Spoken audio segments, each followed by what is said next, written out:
Welcome to PDTV. నిన్న deputy CM Pawan Kalyan Kakinada పర్యటనలో కూటమి ప్రభుత్వం అధికారంలోకి వచ్చినా సరే అక్రమాలు జరుగుతున్నాయి అని చెప్పేసి అధికారులను ప్రశ్నించడం జరిగింది. ఇదే అంశాలపై మనతో మాట్లాడేందుకు పాదయాత్ర వెంకటేశ్వర రెడ్డి గారు మనతో పాటు లైవ్లో జాయిన్ అవుతున్నారు. సార్ నమస్తే. సార్ నమస్తే అండి. సార్ ఎలా చూడొచ్చు అంటారు పవన్ కళ్యాణ్ గారు అధికారులను ప్రశ్నించడాన్ని ఎలా చూడొచ్చు అంటారు? ఇప్పుడు పవన్ కళ్యాణ్ గారు అధికారంలో ప్రశ్నించడాన్ని నేనేమంటానంటే, మనము ఏదైనా షాప్కి వెళ్ళి నగలు కొనేటప్పుడు కానీ బట్టలు కొనేటప్పుడు కానీ మనం వెళ్ళగానే రండి సార్ కూర్చోండి అని చెప్పేసి ఒక ఇట్లా టీ చెప్తారు. ఎదుటి టీ కొట్లో ఉన్న టీకి ఇట్లా టీ చెప్తారు. అవి ఎంతసేపు ఉన్నా రావు, అవి ఏం చేసినా రావు. ఎందుకు ఎందుకు రావు అంటే అది చెప్పేది అబద్ధం అన్నమాట.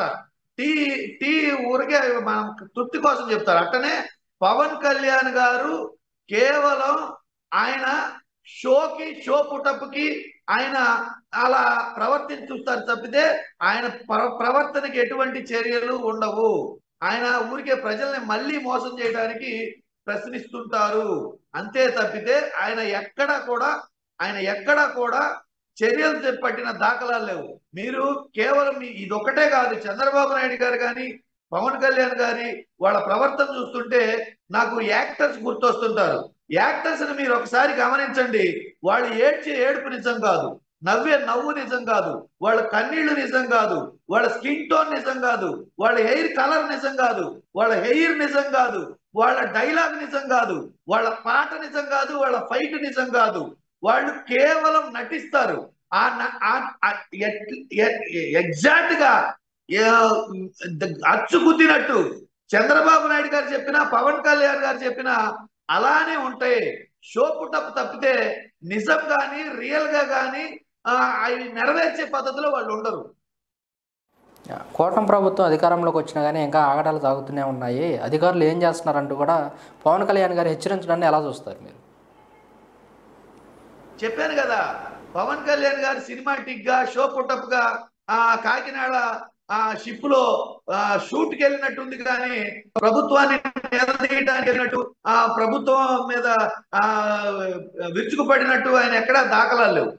చంద్రబాబు నాయుడు గారిని ఒక్క మాట లేదు, ప్రభుత్వాన్ని ఎందుకు చర్యలు తీసుకోవాలని నిలదీయలేదు. అంతెందుకు అంతమంది అధికారులతోటి అంత వ్యయ ప్రయాసాలతోటి అంత దూరం ప్రయాణించిన పవన్ కళ్యాణ్ దోషులు ఎవరో చెప్పలేకపోతున్నారు, దోషుల్ని ప్రొజెక్ట్ చేయలేకపోతున్నారు.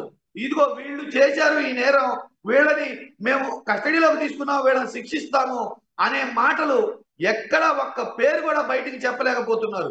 మీరు గమనించి చూడండి, ఈ రాష్ట్రంలో 120కి పైగా మానభంగాలు కేసులు నమోదయ్యి 11 మంది మానభంగం గురి కాబడి హత్యగా గావించబడితే సుమారు 6 అవమానం పాలు తట్టుకోలేక ఆత్మహత్య చేసుకుంటే కనీసం వాళ్ళ దోషులు ఎవరో కూడా చెప్పలేకపోతున్నారు.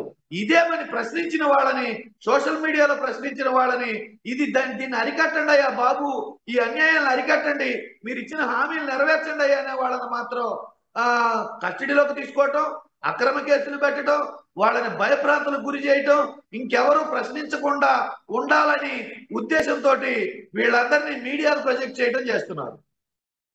ఓకే సార్, ఈ అంశాలపై మాతో చర్చించినందుకు ధన్యవాదాలు సార్. Thank you sir.